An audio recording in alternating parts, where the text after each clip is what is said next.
مسجد وزیر خان۔ دوستوں، وزیر آباد اور مسجد وزیر خان کا نام کسی پاکستانی کے لیے اجنبی نہیں ہے، لیکن اس شہر اور مسجد کو بسانے اور بنانے والے نواب وزیر خان، اس کے حالات شاید بہت کم لوگ آگاہ ہوں گے۔ نواب وزیر خان کا اصل نام علیم الدین انصاری تھا۔ وہ پنجاب کے ایک معمولی سے گاؤں میں جو وزیر آباد کے قریب ہی واقع ہے، ایک معمولی درجے کے حکیم تھے۔ اس گاؤں میں اور بھی حکیم موجود تھے جن کی حکمت حکیم صاحب کے مقابلے میں خوب چلتی تھی، اس لیے وہ خوب خوشحال تھے۔ حکیم علیم الدین بے حد متقی، قناعت پسند، اللہ توکل والے صابر شاکر آدمی تھے، جو کبھی مسرت اور تنگ دستی اور اپنی ناقدی پر جلتے کرتے نہیں تھے، بلکہ اسے مولا کی مرضی سمجھتے ہوئے ہر دم اللہ کے شکر گزار بنے رہتے تھے۔ حکیم صاحب کی بیوی اس صورتحال پر ہمیشہ شاکی رہتیں، ان سے لڑتی جھگڑتیں اور اکثر ان کی کتابیں اٹھا کر گھر سے باہر پھینک دیتیں کہ کیا فائدہ تمہاری اس حکمت کا جو گھر کا چولہا بھی نہ جلا سکے۔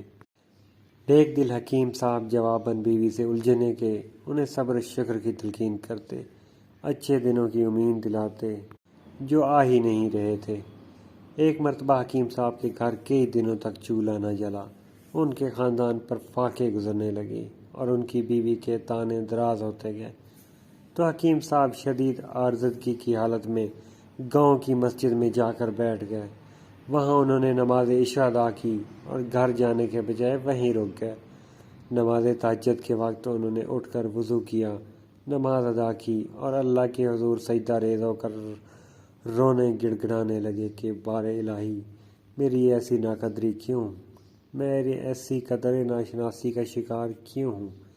نماز فجر تک حکیم صاحب اسی طرح اللہ کے حضور روتے گڑ گڑاتے اور اس سے اس کے فضل و کرم کی بھیک مانگتے رہے۔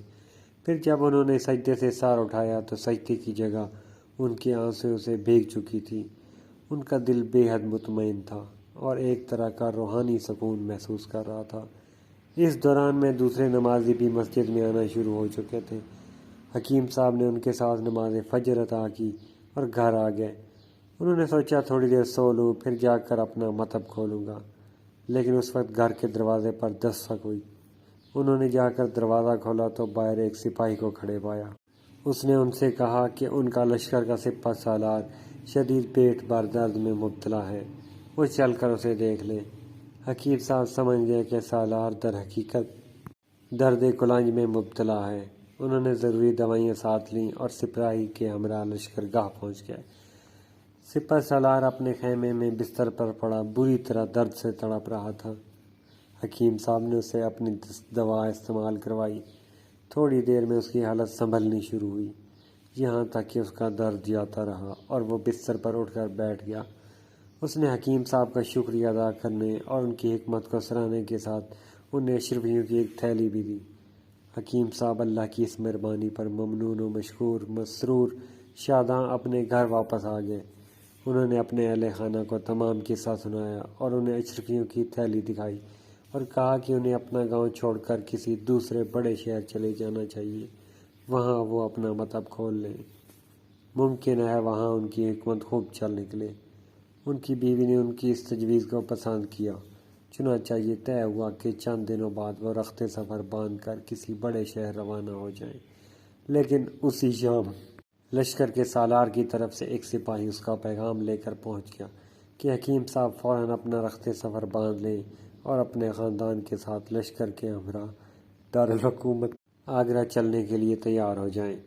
حکیم صاحب اور ان کے اہل خانہ فوراً ہی تیار ہو کر لشکر سے جا ملے اور اس کے ہمراہ آگرہ روانہ ہو گئے۔ راستے بھر حکیم صاحب سالار کی دی ہوئی اشرفیوں سے آگرہ میں اپنے مطب قائم کرنے کے طرح طرح کے منصوبے سوچتے رہے۔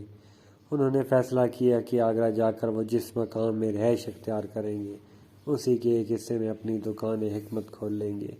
ان کی یہ دکان رفتہ رفتہ ترقی کرتی جائے گی، لیکن اب رحمت خداوندی پوری طرح جوش میں آ چکی تھی۔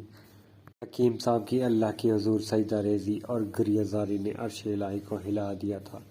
جو ہی یہ لشکر آگرہ پہنچا، انہیں اطلاع ملی کہ نور جہاں بادشاہ بیگم شدید ارق النساء میں مبتلا کئی دنوں سے ہلنے جلنے چلنے پھرنے سے معذور بستر پر پڑی ہے۔ شاہی طبیب اور دیگر حکماں کی دوائیں اور تدبیریں کوئی کام نہیں کر رہی۔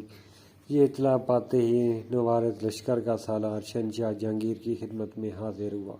اس نے اسے حکیم علی بن دین انصاری کے بارے میں بتایا، ان کے ہاتھیں اپنے شفا یابی کا واقعہ سنایا اور ان کی حکمت کی تعریف کرتے ہوئے ان سے بادشاہ بیگم کے علاج کی سفارش کی۔ جہانگیر پہلے ہی اپنے محبوب ملکہ کی علالت پر بے حد پریشان اور ہر قسم کے علاج معالجے کے لیے تیار تھا۔ فوراً راضی ہو گیا اور حکیم صاحب کو بلوا کر انہیں ملکہ کے علاج کا حکم دیا۔ حکیم صاحب نے ملکہ کی فصد کھلوائی، فاسد خون نکالا، ضروری ادویات وغیرہ دیں، غذا اور پرہیز بتایا۔ اللہ کی قدرت سے چند دنوں کے اندر بادشاہ بیگم مکمل صحت یاب ہو کر بستر سے اٹھ کر چلنے پھرنے لگیں۔ اسی مسیحائی پر جہانگیر نے حکیم صاحب کو نہ صرف بھاری انعامات اور کرامات سے نوازا بلکہ وزیر کے لقب سے سرفراز کرتے ہوئے انہیں شاہی طبیب کا عہدہ بھی عطا کیا۔ پھر انہیں 5000 منصب، ایک شاندار محل، نوکر چاکر، ہاتھی گھوڑے بھی عطا کیے۔ یوں حکیم صاحب کے ہاں دولت کی ریل پیل ہو گئی۔ ان کی جو بیوی پہلے ہر دم ان کی ناکام حکمت پر، نالاں تنگ دستی پر شکوہ سنچ رہتی تھی، اب یڑی یڑی شان کی زندگی گزارنے لگی۔ ان کے بچے عیش و عشرت سے رہنے لگے۔ لیکن اس کایا پلٹ کے باوجود حکیم صاحب کے عزم انکسار میں، شکر گزاری، تقویٰ اور دینداری میں کوئی فرق نہ آیا۔ انہوں نے اپنا دامن ہمیشہ امیرانہ زندگی کی آلودگیوں سے بچا کر رکھا اور اپنے آپ کو نیکی اور بھلائی کے کاموں کے لیے وقف کر دیا۔ انہوں نے بے شمار مساجد، مدرسے، سرائیں، سڑکیں اور پل تعمیر کروائے، بیواؤں اور یتیموں کے وظائف مقرر کیے۔ نیکی کے ہر کام کے لیے ان کی ہاتھ ہمیشہ کھلے رہے۔ پھر جہانگیر کے بعد شاہ جہاں تخت آگرہ پر رونق افروز ہوا، اس نے بھی حکیم صاحب کی بے حد قدر افزائی کی، انہیں 7 منصب اور جاگیر عطا کی۔ اب حکیم صاحب کی شان و شوکت اور کروفر میں اور بھی اضافہ ہو گیا۔ اتنے بلند مقام اور دولت کی ریل پیل کے باوجود حکیم صاحب اللہ کے احسان کو کبھی نہ بھولے اور بدستور نیکی اور بھلائی کے کام کرتے رہے۔ اس زمانے میں انہوں نے اپنے گاؤں کے قریب وزیر آباد شہر آباد کیا اور مسجد وزیر خان جیسی شاندار اور پرشکوہ مسجد تعمیر کروائی۔ وہ اور بھی بہت سے نیکی کے کام کرنے کے خواہش دل میں لیے ہوئے تھے اور یقیناً انہیں کر ڈالتے کہ ان کے اللہ کے حضور سے بلاوا آ گیا۔ یہ ایک سچی کہانی ہے۔ دوستو، اگر آپ نے ابھی تک ہمارا چینل سبسکرائب نہیں کیا تو پلیز سبسکرائب کر لیں تاکہ آپ کو اس طرح کی اچھی اچھی سچی کہانیاں ملتی